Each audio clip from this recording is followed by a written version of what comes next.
Hello and welcome to Choose a Fi. Today on the show, we have our good friend Chris Terrell back here on Choose a Fi. He was on episode 429 talking about 5 frugal hobbies, and episode 439 talking about adjusting to life after Fi before you actually get there. And he's just a good friend of mine. He's a great guest, and he really prepared something wonderful for us today. So this is a thorough analysis of electric vehicles. Chris has actually purchased 2 EVs in the last basically 24 months or less, and he's done a real significant amount of analysis. I've seen him post on Facebook. I'm friends of his, obviously, and he is just trying to educate people. And I think that's what's so fun about our community is we have really passionate, brilliant people who do the research and figure it out for themselves and then want to talk about it and bring it to all of us. As we've talked about from literally episode 1 of Choose a Fi, this is the ultimate crowdsourced personal finance show. And this is the perfect example of that. I think you're really going to enjoy this episode. And with that, welcome to Choose That Fi.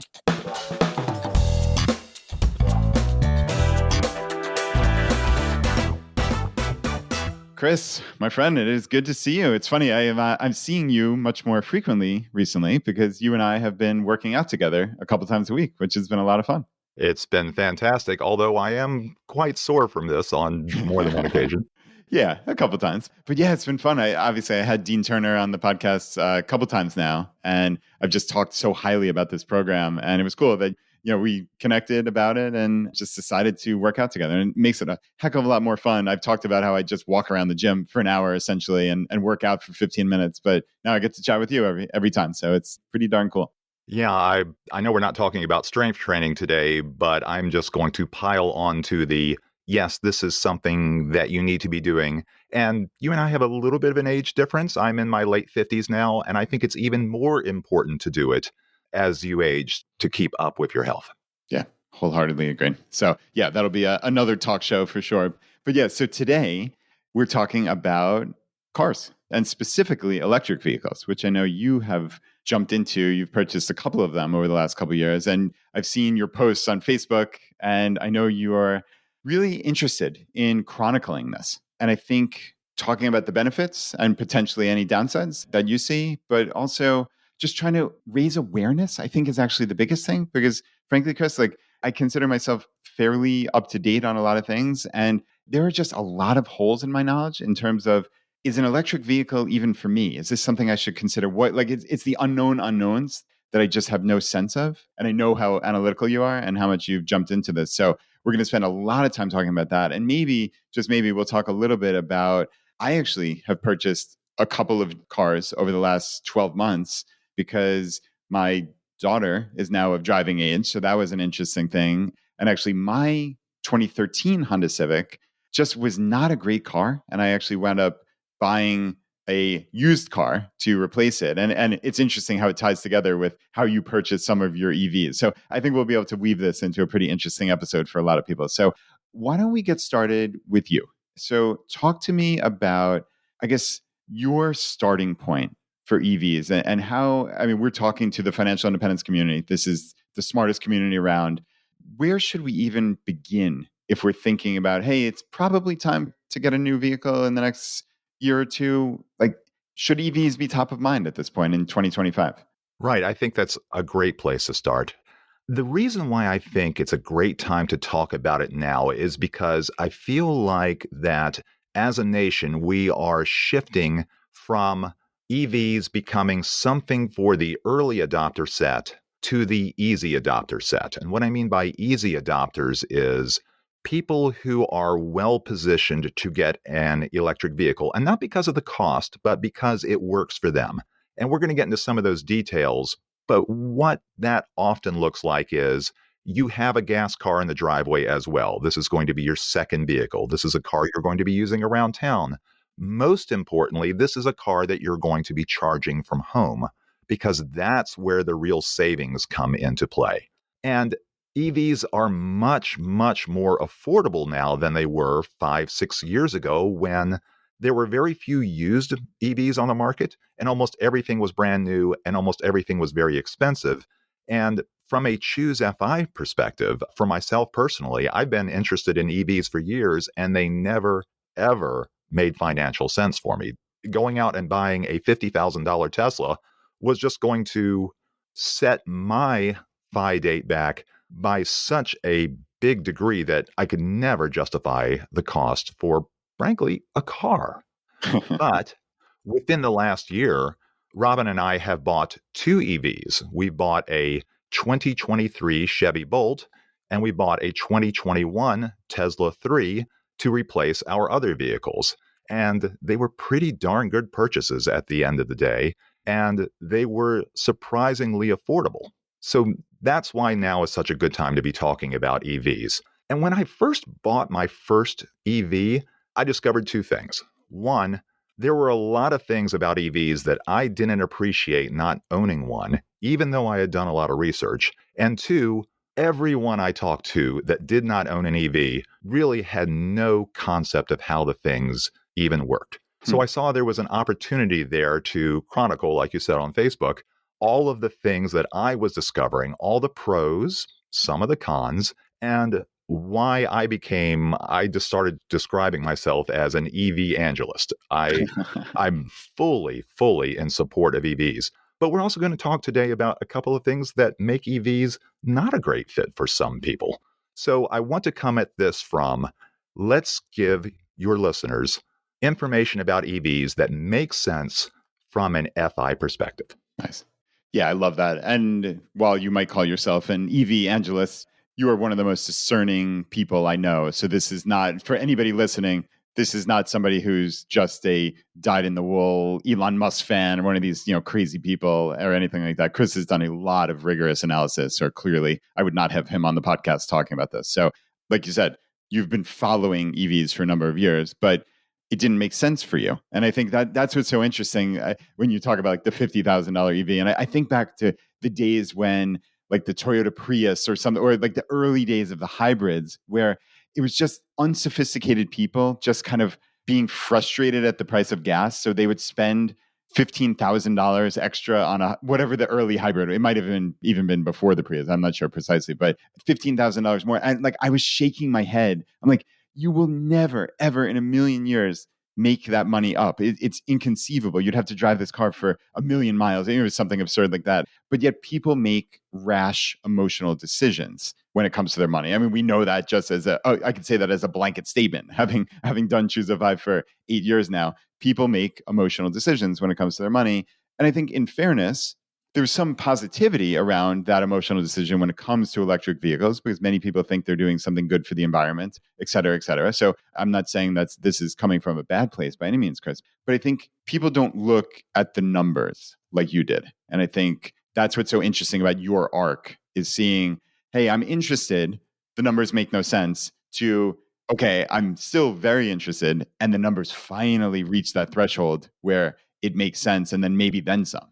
Right, exactly. And I think the best way to detail that is to talk about how I purchased my 2023 Chevy Bolt EUV. So in 2022, the Inflation Reduction Act had passed, and I knew that there was a $7,500 rebate that could be had, a federal tax credit actually, on new EVs that qualified. And the Chevy Bolt EUV was one of those cars. I was reading headlines about how EVs were, quote, piling up on dealer lots because these things could not move. What wasn't being said in those articles was the Chevy Bolt EV and Chevy Bolt EUV was the hit car of 2022 from the EV side. The reason being was it's a very nice car, but it was also very affordable. It was one of the first cars that were not $50,000. With the federal tax rebate, you could get this for under $30,000, which made it very enticing. The problem, they were selling like hotcakes. So I was looking around the Richmond area, could not find one. And then finally, a Chevy dealership reached out to me and said, "Hey, Chris, we have one in stock. Would you like to come take a look at it?" I said, "I certainly would." And I went to the dealership and everything looked good. And I was crunching the numbers. I still wasn't there. And then the young lady presented me their offer. And their offer was $4,000 over invoice. Over invoice. Over invoice. And why were they doing this? Because they could. They knew that they had the hot commodity and people were willing to pay for it, which flew completely in the face of these things are piling up on people's parking lots. Right. So While the Ford F-150 Lightning may have been a difficult sell because it's about $100,000 and not a lot of people are going to fill that market, the Chevy Bolt was in fact incredibly practical for some people and they were going like crazy. Bottom line, I was not willing to pay somebody's $4,000 over retail. I went home and consoled myself to the two Mazdas we still have in the driveway. My family has been driving Mazdas for 33 years. Wow. As we enter 2025, this is the first year I will not have a Mazda in the driveway since 1991. So you mentioned that I am an EV angelist, but I've been driving gas cars for decades, and I love Mazdas, but they feel like anachronisms now that we've got it. Anyway, fast forward to 2023. One of the organizations that dove in big on EVs was Hertz Rental Cars. They bought a ton of Teslas and they bought a ton of Chevy Bolts, and it was not a good fit for them. So they had a fire sale starting in late April of 2023. And it went from no bolts being available on the market to suddenly my local dealership in Richmond having 36 bolts on the parking lot all at one time, all being sold at fire sale prices. Wow. And these were all rental cars? Yeah, they're all rental cars. Yep. So if EVs are so great, why would Hertz be so anxious to get rid of them? The answer with the Chevy Bolt is a terrible rental car. It just makes no sense whatsoever. It's a great car, but it doesn't charge as fast as a Tesla. And if you're renting a car, do you really want to figure out how to charge it? For a lot of reasons, it doesn't make sense. And I could see why Hertz wanted to get out of this game and get out of it quickly. So we went to the Hertz dealership and there they were. There were a whole bunch of them. We got to choose the one we wanted.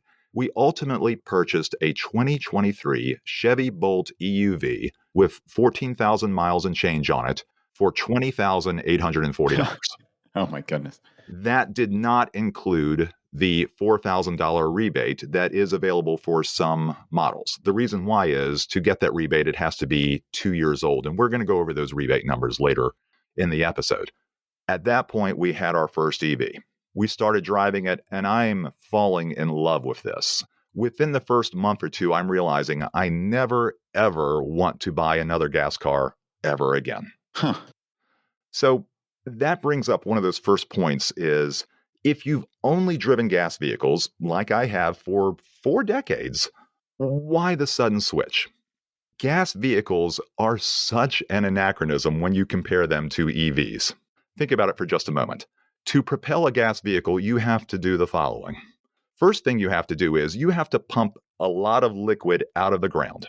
Then you take that liquid and you ship it to a place somewhere on one of the coasts where it is refined into a different liquid. After it's refined into a different liquid, which by the way changes with the season, then that liquid has to be trucked to your local gas station, where you then pump anywhere from 15 to 30 gallons of highly flammable liquid into a tank underneath of your car, and then with a fuel pump, slowly but surely pump that liquid into an engine where controlled explosions create power that drive the wheels. Oh, and by the way, now that you have these controlled explosions, what are you going to do with the exhaust? And what are you going to do with the heat? So you have to have a separate system just to manage the heat, your cooling system, and you have to have a separate system just to manage the exhaust, which is your exhaust system, which includes a very expensive catalytic converter, which is often stolen because of the rare metals involved with it. You would never, ever design this from scratch again, because with an EV, all you do is power the battery instantly provides torque to the wheels, done. That's it. Okay. The one other very interesting thing about EVs compared to gas vehicles is that when you are going down the road at 70 miles per hour in a gas vehicle, you have a lot of energy that has to somehow be contained to slow your car down. And what you do is you use a hydraulic braking system, which turns that energy into heat. And that heat dissipates, and eventually you have to replace brake rotors and brake pads. With electric vehicles, when you let off the gas, the engine is what does the braking, and that excess energy is reconverted back into electricity and goes into your battery. Most people that drive EVs don't use the brake pedal at all or use it very, very sparingly, such that while they also have hydraulic brakes, they're almost never used. Really? Yeah. Okay. Yeah. And that's something very different to get used to. When you drive an EV, you're using one pedal and one pedal only.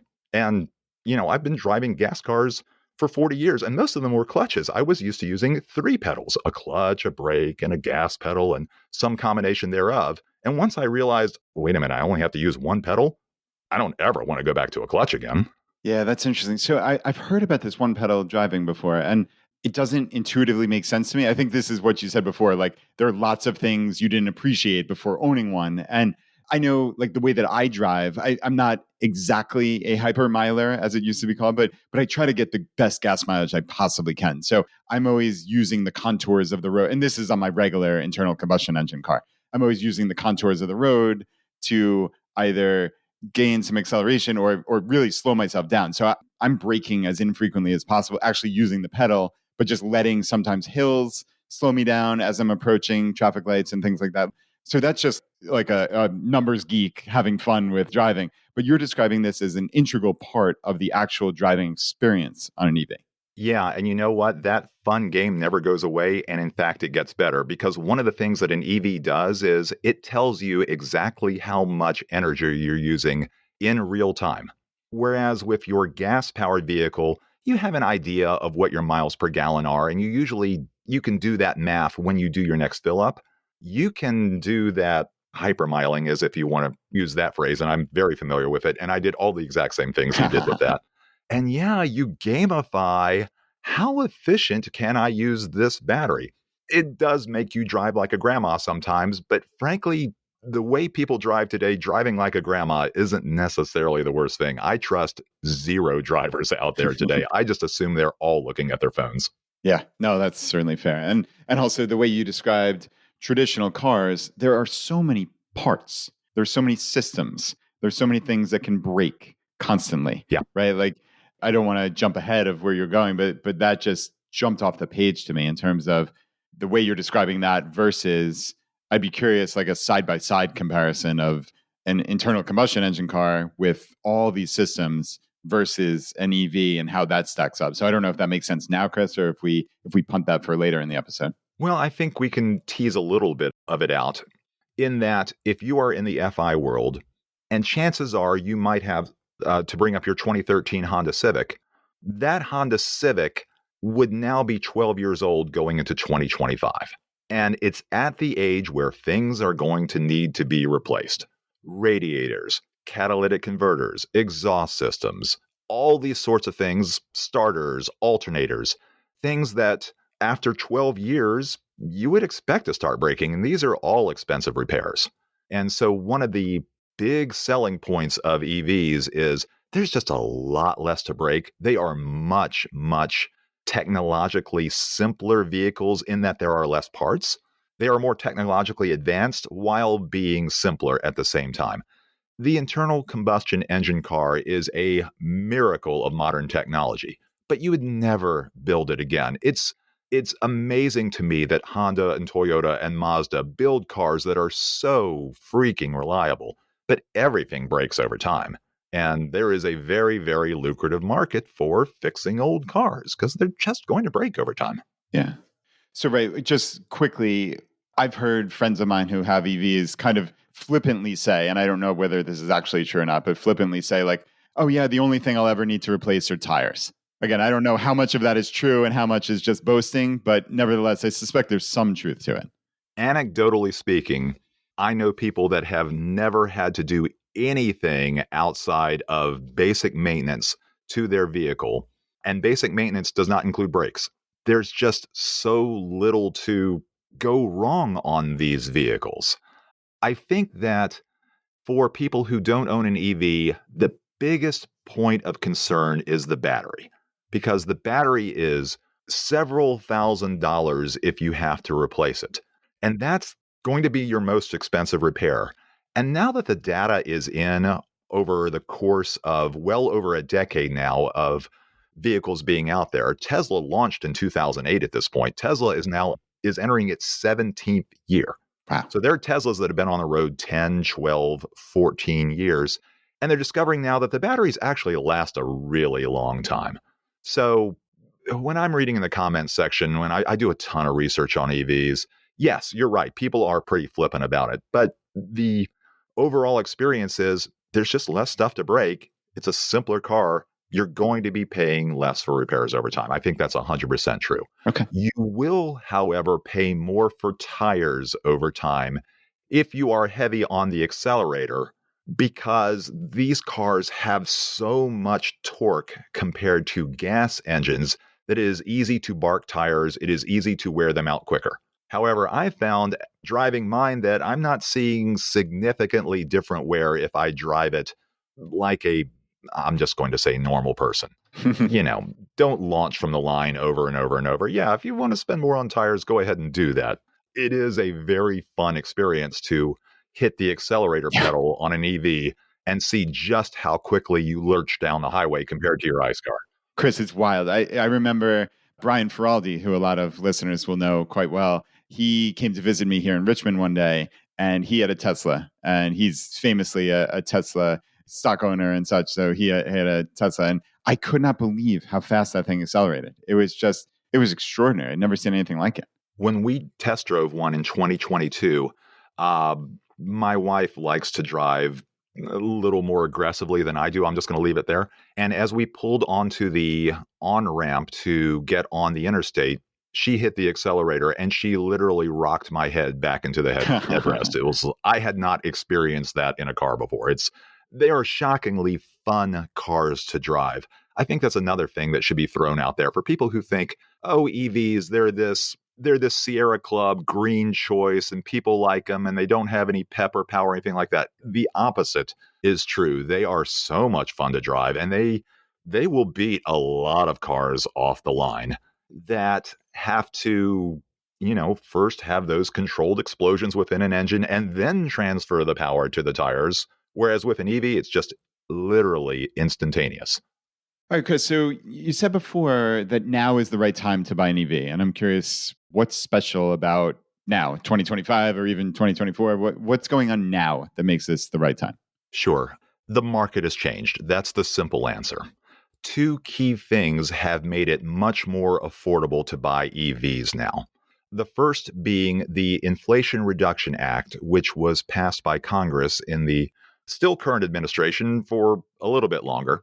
That provides a significant discount on vehicles that qualify. So if you're buying a new car, you can get up to $7,500, which is now taken directly off the price of the car. You don't have to file paperwork for it. The dealership does it for you.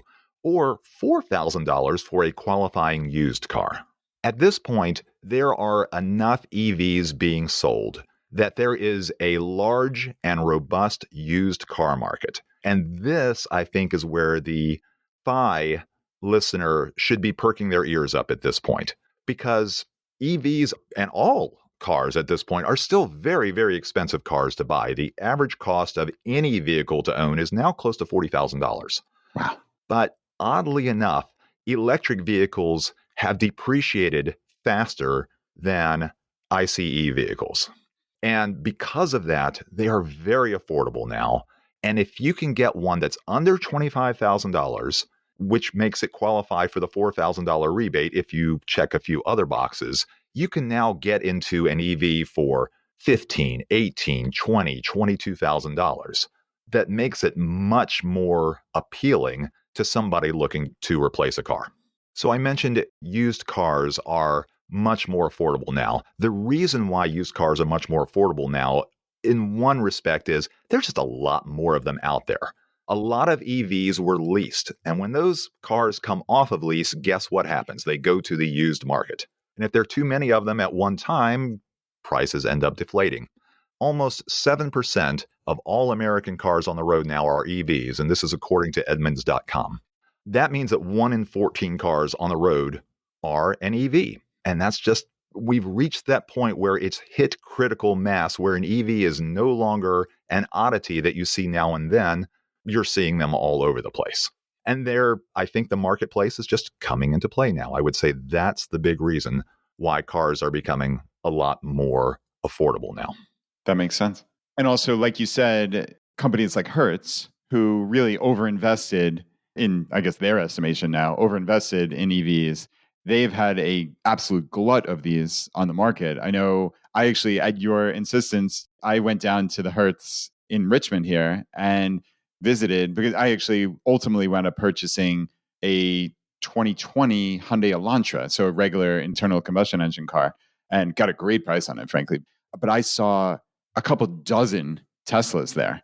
And I remember speaking with the agent who said, if I never see another Tesla, it'll be too soon. And it wasn't that she hated Teslas. It was just they had so many of them because, I mean, they spent, at least my understanding, hundreds of millions of dollars, if not more, on Teslas. And like you said earlier, really people who are, it was a bad bet, frankly, because it just was misunderstanding the rental market. People who are flying into a new city and maybe have never used an electric vehicle, and maybe we could talk about this either now or later in the episode, but don't want to have to learn how to drive an entirely new thing. They don't want to learn how to charge it or try to find a charging station. Like when somebody's renting, you want as little friction as humanly possible. Like it's even, frankly, sometimes too much friction to fill up your silly gas tank because it's like, oh no, I'm on the way back to the airport. Where am I going to find a gas station? Like that's the friction, not less, oh man, I've got to charge this stupid thing and figure out how to do it. So that was just frankly a terrible bet by Hertz. And obviously they lost hundreds of millions of dollars, if not more.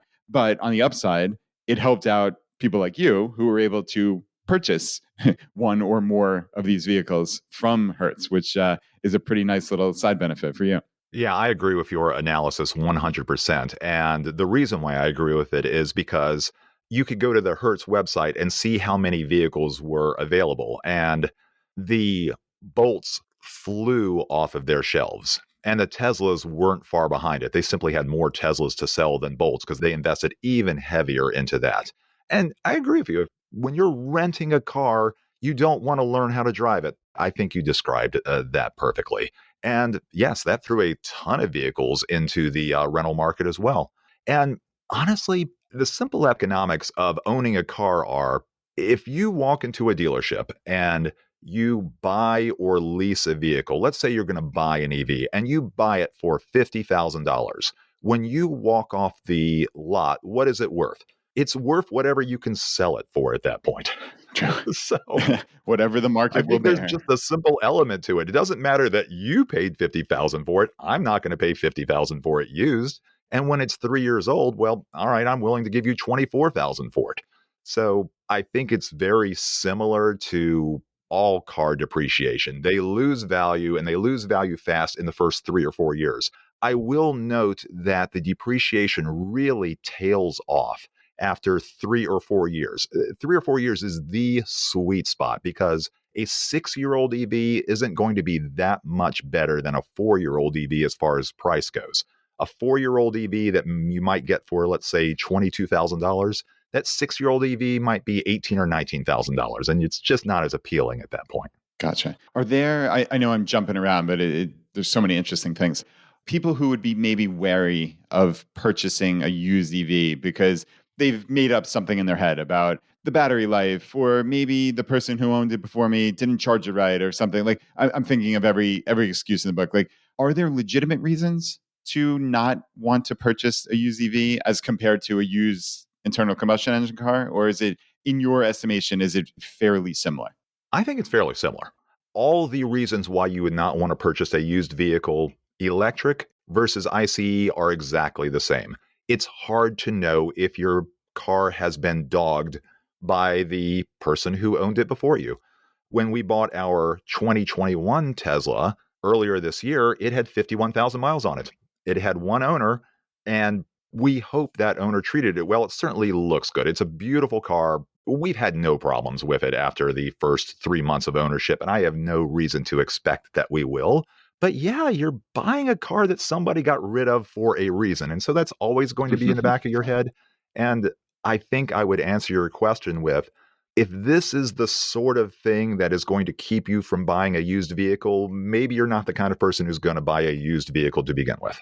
Yeah, I mean, that's totally fair. To be frank, I was cautious in terms of buying a car that used to be a rental car granted, I bought like I said, a Hyundai Elantra. That's a standard internal combustion engine car. But this thing was a rental car with 60,000 miles on it. And it had a stain or two in it. It had a little, maybe a smell that wasn't exactly perfect. So maybe somebody smoked in there at some point over 60,000 miles. And obviously, I got a great price on it. But clearly, it was in the back of my mind that I don't know what happened to this. When people get rental cars, it's not like they treat it lovingly and beautifully. So I think any type of used car purchase is a risk on some level, but it has to just be a calculated risk in terms of, hey, what's the cost of this thing versus the potential value? I know I got this thing for, I think it was only like $12,000, Chris, which was fantastic. I was thrilled with that. It's vastly better than any car I've had. But frankly, it was a gamble. There's no question about it. But what's the worst that happened? I figured. I mean, we're talking $12,000. It's not like the residual value would be zero, even if it was a lemon. So anyway, that's just a little bit more about my buying experience. But I think it's illustrative of the mindset of, hey, this is not just an EV thing, because I know a lot of people are cautious about buying used EVs. So that's why I wanted to paint the picture of this. Right. And, I think we have to address the elephant in the room. And I mean that both literally and figuratively. EVs have been politicized for better or worse. And for anyone considering an EV, my sage advice is please, please, please check your politics at the door when it comes to EVs. These cars should not have been politicized, and yet they have been. So I think now would be a good time to talk about some of the legitimate concerns that have been brought up about EVs, and maybe mention one or two of the concerns that aren't nearly as legitimate. I'm going to address the things that, as an EV owner, are not great about owning a vehicle. The first thing I'm going to start with is, if you own an EV, the tires are going to wear out a lot quicker if you're hard on the accelerator. So one thing that EV owners do complain about is, wow, I had to replace my tires at 15 or 20,000 miles. And that was a $1,400 investment that I had to put in the car. Don't drive with a lead foot. That's to the FI audience. Don't drive with a lead foot. This problem is not going to be an issue for you. Or alternately, don't buy a Ford F-150 Lightning that weighs, thousands and thousands and thousands of pounds that are going to be very hard on tires to begin with. And also are going to have very large tires. So I just don't see the scenario for a FI listener that a Lightning is ever going to make sense if you're building toward your FI goal. The other things that are real detriments for owning an EV is cold weather. EVs perform significantly worse in cold weather when it comes to fuel efficiency. And of course, the fuel we're talking about here is the electricity. In warm weather, in my Chevy Bolt, I get approximately 4.5 miles per kilowatt hour. And we're going to spend a little bit of time teasing out what the actual costs are about EVs, but start from there, 4.5 miles per kilowatt hour. We've had a very cold January in Virginia, which I know is, the top of the South. Virginia is not cold by New England or Midwest standards at all. And in recent days, I am now getting 2.8 miles per kilowatt hour. So it's a huge hit. So when it comes to what your fuel efficiency looks like in an EV, you really need to measure it over the course of a year. So people that are the evangelists that are making it seem better than it should be are saying, yeah, I'm getting 5 miles per kilowatt hour. Well, yes, I get that too when the weather is perfect. And the weather is often perfect around here. And it's a lot cheaper to cool your car than to heat your car. Okay. But over the course of the year, that's all going to average out. And we'll get into what those numbers look like. And it's still a lot cheaper than gasoline, just a lot cheaper than gasoline. But the critics are correct. In the winter, it's not nearly as appealing. So if you live in Minnesota, you do need to factor that in. You may pay higher local property taxes on your EV as well. One of the costs that are baked into owning a gasoline-powered vehicle is that road maintenance is often paid for via gasoline taxes. If you own an EV, guess what? You are not paying to maintain the roads via a gas tax. So the way that localities claw that back is they lift the local property taxes on your EV. It's a supplemental charge that can be a bit of a shock. It's like, wait a minute, why am I paying extra property tax for the privilege of owning an EV? Well, because you have to do your share to help maintain the roads as well. So that's a legitimate cost as well. And in a vacuum all by itself looks like, oh, yeah, this is a terrible deal. It's still not a terrible deal. Road trips. Road trips are definitely challenging in an EV if you don't think about it, how you're going to do it. If you own a Tesla, which is what the majority of EV owners do have, they dominated the marketplace for years and years. The Tesla supercharger network is amazing, and you can get your car back on the road in under and half an hour and go for another 2 or 3 hours, and you will be just fine. If you have other vehicles like a Chevy Bolt, you are going to be a little more challenged in that space. So you do have to think about that. And that's a big sticking point for people is, wait a minute, I can't drive my Bolt down to Florida efficiently. That's 100% true. Okay. I would also add, how many times do I drive my Bolt down to Florida? I have never driven to Florida, but my wife has driven a couple of times. And, road trips are a consideration, and you do need to factor that in. I would note that the vast majority of people are driving around town. And the last thing I want to talk about, which is not a minus, is the battery. We've already talked about this to a certain extent, but if you are of a certain political bent, you will emphasize that the battery is going to wear out and it's going to cost you thousands and thousands of dollars, and it's actually not economical at all to buy an EV. And as somebody who's driven by dollars and cents, that was something I needed to appreciate and research and see if there was much truth to it. Okay. And now that the EV industry is mature, there's just not much truth to it. It really isn't. That should not be a consideration when looking at an EV. So, question about that, though. So, battery technology is consistently getting better. And this is just a off the top of my head, kind of off the wall thing. But let's say you have your Tesla 3, and because we talked about, there's not a lot of moving parts in said vehicle. And let's say we're 10 years from now, right? It's 2035, and the battery technology is wonderful. Is it conceivable? You talked about replacing the battery, right? So, hey, if something goes wrong, it's a few $1,000s, whatever it may be. Is it conceivable that 10 years from now, you could just take that same shell of a car and put the current battery technology into it? Or is that just not even remotely conceivable? I think I would rephrase it to say that in 10 years from now, when my car will be 14 years old and should still be quite serviceable, if the battery needs to be replaced, which I doubt it will be, it will have degraded some, which simply means it doesn't have as much range as it did. If the battery needs to be replaced, you simply swap out the battery, and it's going to be a whole lot cheaper because with all technologies, as we've seen over and over and over, they just get cheaper and better over time. This is where the political conversation really falls apart. If Okay. you're betting against technology, you're making a losing bet over and over and over again. That's certainly fair. And we've seen that over the last many decades at this point. So, yeah, the march of progress moves on. I think that's pretty clear. Yeah, solar and wind were never going to be affordable until they were. Yeah, no, that's fair. Okay, at this point now, I think I want to transfer over to the discussion that revolves around, is an EV right for you? Because I'm sure a lot of your listeners are thinking, okay, this is all great, but should I get an EV? All right, let's talk about why you would want to and why you would not want to, because there are good arguments on both sides. Here's the reason why an EV is right for you. As we mentioned before, we have now reached the phase of the market where we have transitioned from early adopters to easy adopters. And because 7% of all cars now in America are EVs, there is a lot of cars out there. Prices are slowly but surely coming down. The IRA is currently in place right now, and hopefully within the next administration is not going to be going anywhere. It's going to be a heavy lift for the next administration to roll it back because it was a law that was passed.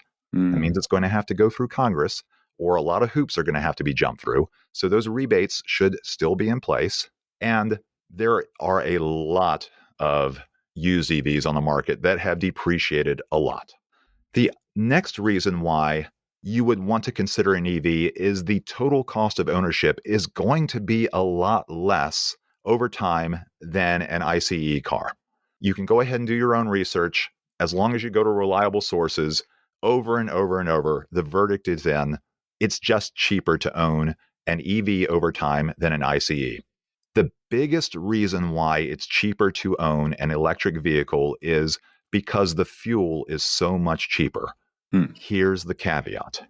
The fuel is so much cheaper when you charge from home. If you can't charge from home, everything goes out the window at that point. If you go to a public charger, you are going to pay anywhere from 2 times to 4 times or more the cost of electricity Wow. to power your car up. And I'm going to give you a couple of relevant examples. In the state of Virginia, electricity is about 15 cents per kilowatt hour. If you go to a Tesla supercharger station, you are going to pay 37 or 38 cents a kilowatt hour locally. And if you go to one of their competitors, one that opened up near me, they're charging 54 cents per kilowatt hour. Wow. 15 cents per kilowatt hour, 54 cents per kilowatt hour. Critics of EVs say that if you're paying 45 cents per kilowatt hour to charge your car, you're not saving any money at all versus gas. And they're 100% right. So, right, you said 45 cents per kilowatt hour, but is there a break even? Because undoubtedly electricity costs different amounts. So you're saying roughly 15 cents is your home cost here in Virginia, but obviously electricity costs different amounts at home in different parts of the country. Is there some break even line that you've contemplated, or is it just a back of the envelope thing? Well, I have looked at that. So yes, you're right. Electricity costs are different all over the country, with a low of approximately 11 to 12 cents per kilowatt hour, with a high closer to 40 cents per kilowatt hour. Wow. Electricity is most expensive in the Northeast, where it's about 25 cents per kilowatt hour, and in California, where it's roughly 38 cents per kilowatt hour.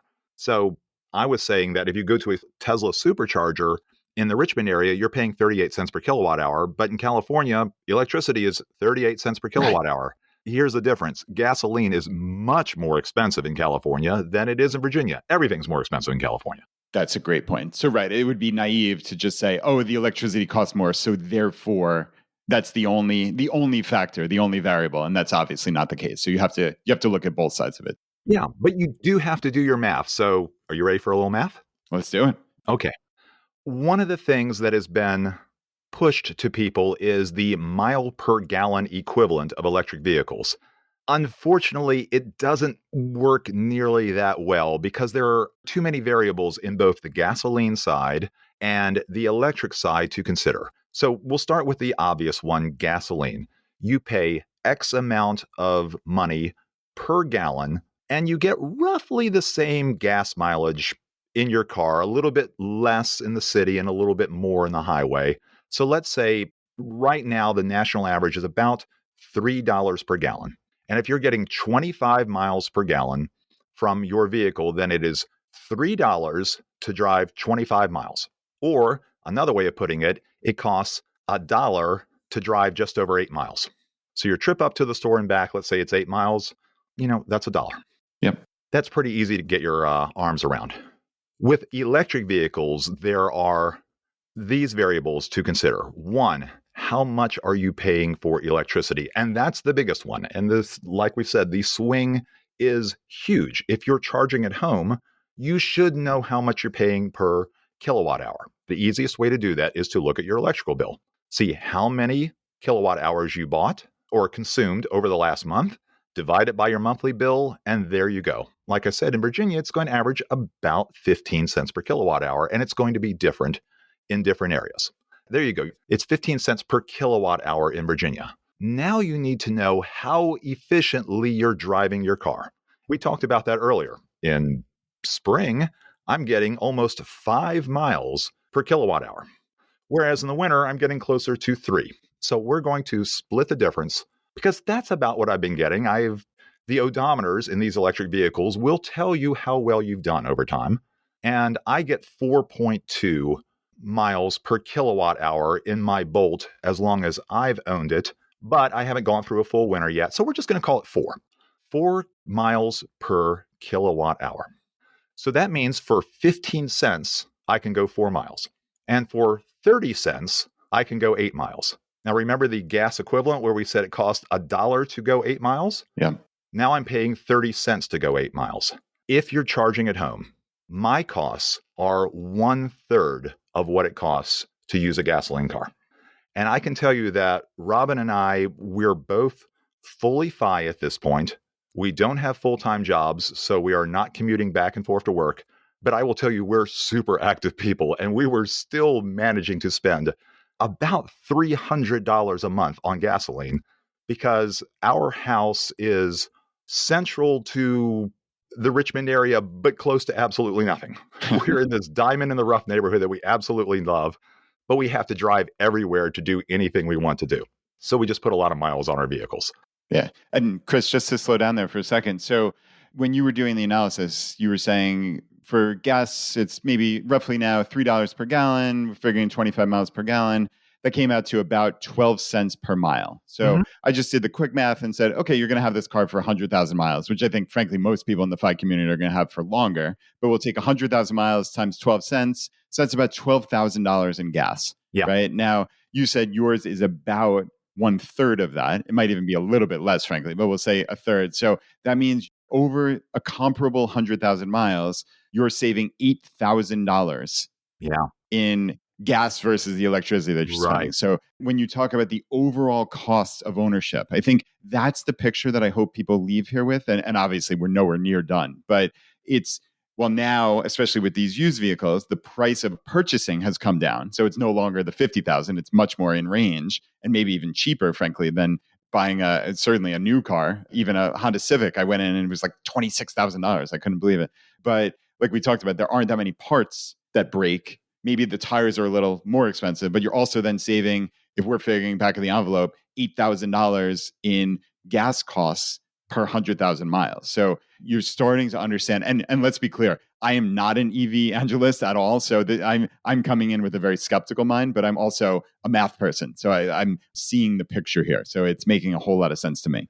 Yeah, and I had to be converted to it. I mean, just to put that out there, I drove gas cars for 40 years. You would not describe me as somebody who loves EVs just because I love the technology. I'm really driven by dollars and cents. Mostly at the end of the day, it's just my Scottish roots. It's just part of who I am. So I cannot emphasize this too many times. This is if you are charging at home. That's where you're going to get that $8,000. If you are not charging at home, that number is going to be a lot less. It will still be better than filling up at the gas station. And frankly, right now, $3 per gallon for gasoline is low compared to recent years. One good thing about electricity is it's not volatile. Electricity costs are very, very stable, whereas gas can go all over the place. It's $3 today, but in 3 months, it could be right back to $4. It would take very little in the world to get gas right back to $4 a gallon. Sure. No, that's totally fair. And right, again, just to fill in the math on this, we're saying in Virginia, it's 38 cents per kilowatt hour at a Tesla supercharger. So we just figured the math is simply at 15 cents per kilowatt hour, it's about one third of the equivalent gas cost. But at 45 cents, so tripling that, it's comparable. So you're getting essentially no savings on the gas at 45 cents per. So even the Tesla supercharger would save you a little bit. You'd save a little less than 20%.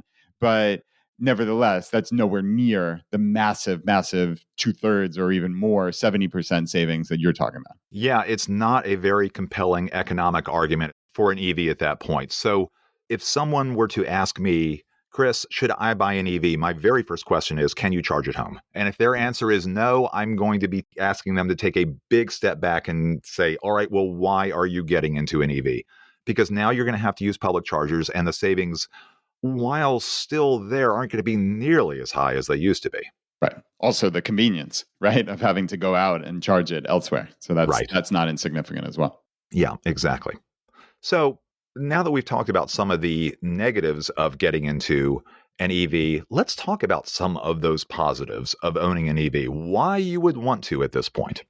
I've already mentioned some things about the EV experience that just make it a technologically better, more fun, sounder option. The instant acceleration, the regenerative braking that puts energy back into your engine. They are super quiet. I haven't talked about just how quiet these things are. It's just nicer to drive. You don't go to gas stations.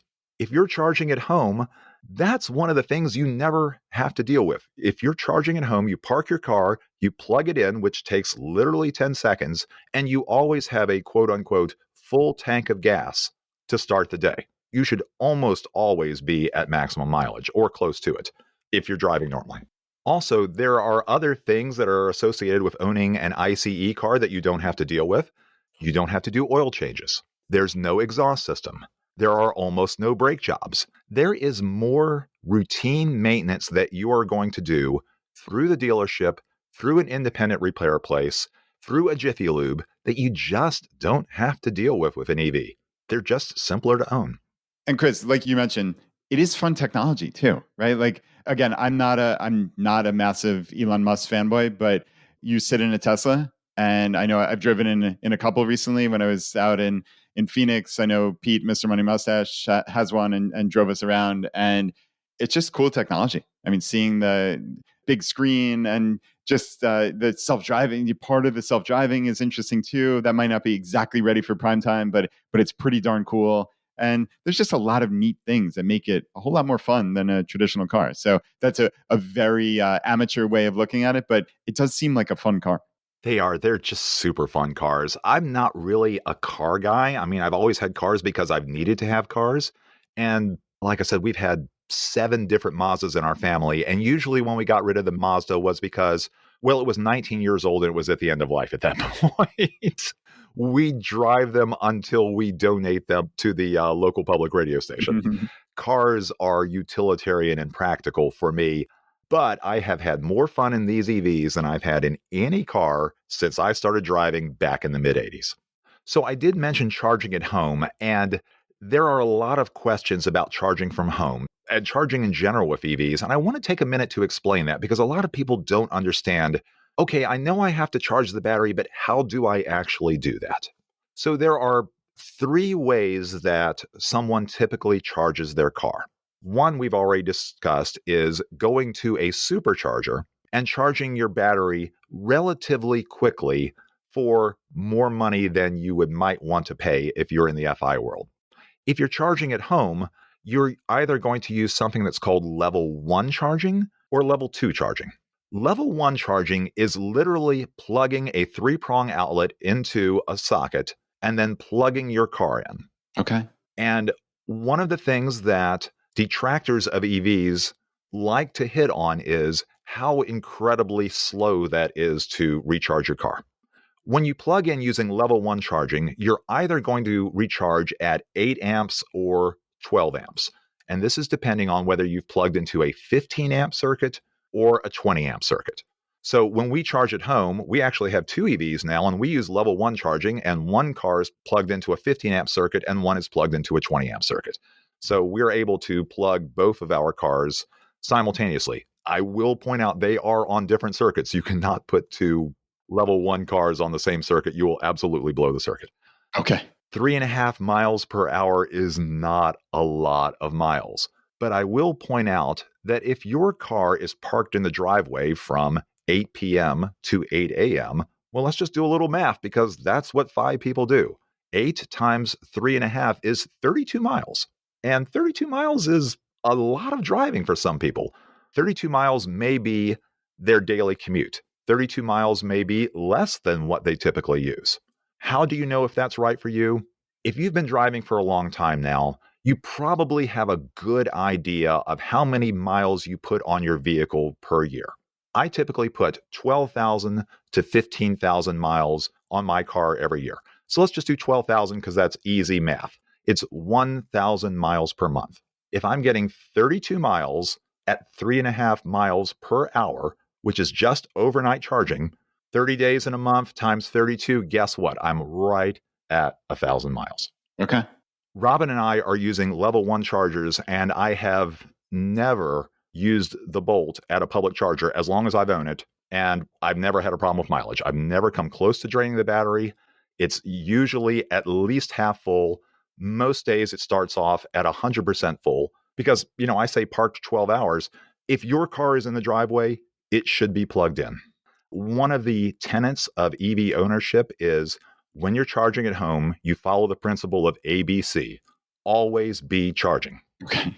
Now, is that only if you have a level 1? We'll talk about level 2 in a second, but is this exclusively for people who have level 1 or is it level 2 as well?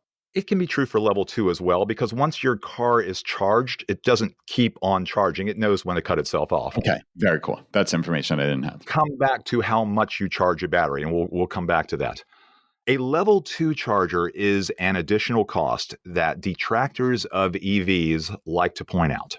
To install a level 2 charger in your home is going to be approximately $500 to $2,000, depending on how much wiring you already have, what kind of charger you put in. But I say the fair estimate is about $1,500. I'm like, well, shoot, $1,500. We talked about saving $8,000 over the cost of gas. Well, I just gave $1,500 of it back putting in this charger. Now I'm down to $6,500. It's not as attractive as it used to be. Again, this is the Scott and me coming out. I'm now crunching the numbers hard. This is why we don't own a level 2 charger. We don't need a level 2 charger. But level 2 chargers are wonderful. With a level 2 charger, you will completely charge your car overnight. Instead of getting 30 miles back, you are going to get back a couple of 100 miles. And, you're just in great shape. If you own a level 2 charger, you have the luxury of my quote unquote fuel tank is always full when I pull out of the driveway. So they're very, very nice to have. And most people that have EVs do install a level 2 charger, and places that sell electric vehicles push level 2 chargers, not because it's a profit center, but because they don't want pushback from customers that say, oh, charging this thing is so horrible. Just spend the $1,500, put in your level 2 charger. Here's the card of the person who does it. They'll come out and it's an easy button. And they're 100% right. You will love having a level 2 charger. But if you are in the FI community and that $1,500 matters to you and you don't need a level 2 charger, maybe you don't install a level 2 charger. And I would say that's the exception to the rule. But I would also say that FI listeners are the exception to the rule. We're all about the exception to the rule. Every rule deserves to be challenged. Yeah, indeed. So coming back to charging your car up, one thing that is not advertised and should be is how far your car can travel on a fully charged battery. The reason why I say that is because best practices across all car manufacturers are to not charge your battery to 100%. It's not like an iPhone or an iPad where you always charge back up to 100%. That's actually not great for the longevity of the battery. You can do it, but you're going to limit the life of the battery somewhat. It will degrade a little more quickly over time. You should be charging your battery to 80% overnight. So that needs to be factored in. So my Chevy Bolt in good weather can drive about 260 miles on a full quote unquote tank. But the reality is it has a capacity of about 210 miles in good weather based on the fact that you charge this up to 80%. So buyers should know that going in. When electric vehicle manufacturers advertise their vehicles and they say, we have a range of 300 miles, you should be knocking 20% off of that because you're going to be charging to 80%. So if someone says 300 miles, it's really 240 miles. Got it. If someone says 200 miles, it's really 160 miles. That makes sense. Now, I know a lot of people have range anxiety when it comes to road trips. Is it okay to charge it and have the anticipation of that full range to 100% when you're thinking about a road trip? Oh, right. That's a fantastic question. You should have no problems occasionally charging your battery to 100%. So before you start on your road trip, and I do this all the time, if I know I'm going to be putting a ton of miles on the vehicle, I will charge it to 100%. So there are occasions when I will drive from Richmond to Baltimore, which is about 170 miles, and I'll take the Bolt and I'll charge it to 100%, which gives me about 250. And I know I'm going to get to Baltimore with about 80 miles to spare. So yes, you can do that. Here's one thing that people should also know about charging your batteries. When you're using a fast charger, or even when you're charging at home, it is very quick to charge up to 80%, but it is not quick at all to charge from 80 to 100%. The time it takes to charge the battery drops precipitously. To get that last little bit of 20% takes an optimization from the car that simply takes more time to process. So if you're at a public charger, the recommendation is always recharge to 80% and then go down the road because that will be your quickest charge. In a Tesla, you can typically take your car to 80% in about 20 minutes. And Interesting. those superchargers, they are often at least in the Virginia area, at the most popular convenience stores, Wawa, Sheetz, Royal Farms, that sort of thing, where, well, I was hungry anyway. I needed to use the bathroom anyway. Taking a 20-minute break is no big deal. Yeah, I hear you. And I think anybody who's familiar with their cell phone battery, I know you mentioned before that you should always charge it to 100%. I suspect there's some people who are questioning that, but I'm not sure the precise best practice. But I think the important part is anybody who's familiar with their cell phone battery knows it rapidly charges to 80%. And then the amount from 80 to 100, it takes dramatically longer per percent. At least that's anecdotally. I've seen that across multiple phones. So I'm fairly confident that that's true. So it seems to be very similar in that regard, at least conceptually to understand. Right. And I didn't want to imply that charging your phone to 100% is what you should be doing. I just know that's what most people end up Yeah, doing agreed. because it actually takes work to change it to something else. Agreed. Totally agreed. All right. So keep going with best practices. One last thing. People don't hang on to their cell phones for 15 years. That is very true. So who cares if the battery degrades quicker in an iPhone? You're only going to have the thing 4 or 5 years anyway. Great point.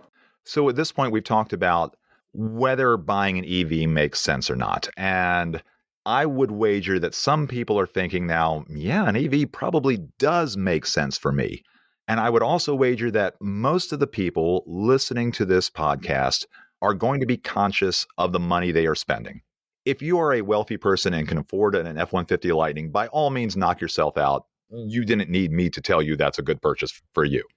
But for everybody else, where dollars and cents makes a difference, my hearty recommendation is to get into a used vehicle because that depreciation hit is so steep over the first 3 or 4 years that if an EV gets under $25,000 and it qualifies for the used clean vehicle credit from the IRS, then you will get an additional $4,000 off the price of the car. And I think I mentioned that we own a Tesla, and we bought a Tesla that was right under $25,000. The dealership who did that on purpose. We bought ours for $24,900. We got $4,000 off, and then with taxes and everything, we walked out the door with a 2021 Tesla for $22,000. Wow. $4,000 off is 16% off of the cost of the car if you're buying it at the very top end. If you're buying a car for $20,000, $4,000 off is 20% off the cost of the car. It's really just $4,000 at the end of the day, but it sounds better when you say 20% than 60%. But $4,000 is $4,000. Let's take a moment to dive into the fine print. And I'm going to read from the IRS website about the used clean vehicle credit. So these are their words exactly. Beginning January 1, 2023, if you buy a qualified used vehicle or fuel cell vehicle from a licensed dealer for $25,000 or less, you may be eligible for a used clean vehicle tax credit. The credit equals 30% of the sale price up to a maximum credit of $4,000. If you do not transfer the credit, it is non-refundable when you file your taxes. So you can't get back more on the credit than you owe in taxes. You can't apply any excess credit to future tax years. At the time of sale, a seller must give you information about your vehicle's qualifications. Sellers must also register online and report the same information to the IRS. If they don't, your vehicle won't be eligible for the credit. Purchases made before 2023 don't qualify. Who qualifies? This is the good part. You may qualify for a credit for buying a previously owned, qualified plug-in electric vehicle, EV, or fuel cell vehicle, FCV, including cars and light trucks, under Internal Revenue Code Section 25E. To qualify, you must be an individual who bought the vehicle for use and not for resale, not be the original owner, not be claimed as a dependent on another person's tax return, not have claimed another used clean vehicle credit in the 3 years before the purchase date. In addition, your modified adjusted gross income may not exceed $150,000 for married filing jointly or a surviving spouse, $112,500 for heads of households, $75,000 for all other filers. You can use your modified AGI from the year you take delivery of the vehicle or the year before, whichever is less.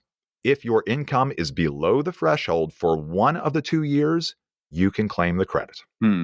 That's really, really interesting. So it's modified adjusted gross income so that you can just get it as a line item off your 1040. And it's cool that you have some certainty because you can look at the prior year as well, because you don't know precisely what your modified adjusted gross income is going to be for the current year until you file the tax return, most likely by April 15th of the following year. So that's a cool provision in that it gives you some certainty.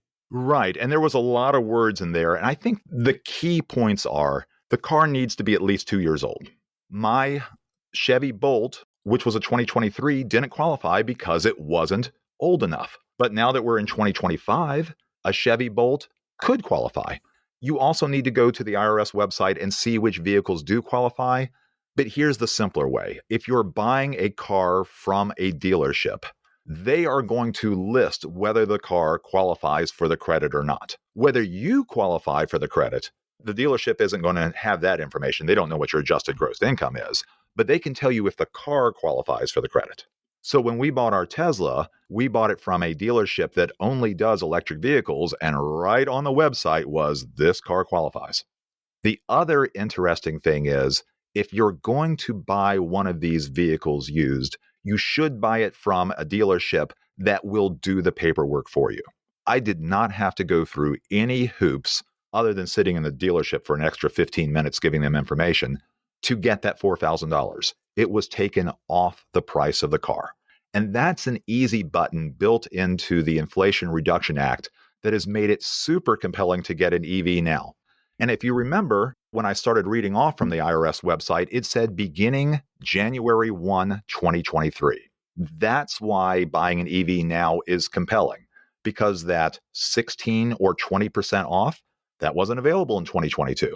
And used car prices were through the roof during the pandemic in 2021 and 2022, when you could get an enormous amount of money for a used car. But now used cars are a lot cheaper. The pandemic has passed and the law has gone into effect. But you do need to pay attention to AGI and do you qualify or not. Gotcha. Okay. That makes sense. And right, it's modified adjusted gross income. Yeah. Okay, so to wrap all of this up, as a Choose FI listener, is an EV right for you? I would argue that if you were already in the market for a car and you were considering an EV for any number of reasons, getting into a used EV, especially if you qualify for the tax credit, really does bring the cost down to a point where it makes it a good option, especially because your total cost of ownership is going to be a lot lower over time. If you're not a road warrior, if you drive 15,000 miles or less per year, you can probably get away with level 1 charging at home, with maybe the occasional quick charge and maybe not at all.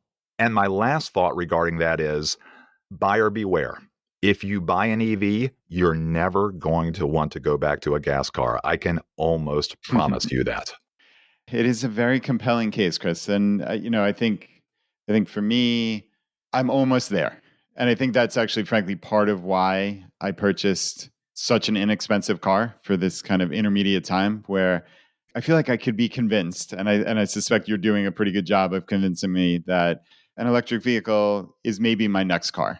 But yeah, I couldn't exactly get there in 2024 just based on some very particular things going on in my life. But nevertheless, it is really compelling. And I understand. And I think the people in the FI community are smart enough to understand the total cost of ownership. And I think that's really an interesting thing. Not to mention that, like we're talking about, many of these used cars are just frankly cheaper, especially with this credit, than comparable internal combustion engine cars. So it's not even a question of, oh, will I make up the difference? It's, hey, there might not even be an upfront difference. And like we talked about, you could be spending 30% of the energy costs and dramatically less in terms of upkeep and maintenance and oil change, all the foregone oil changes and, all the fluids and this and, like the timing belt. You think about like these things that you had to do on a car for $500 to $700 and you never know when the darn thing is going to break. There's none of that.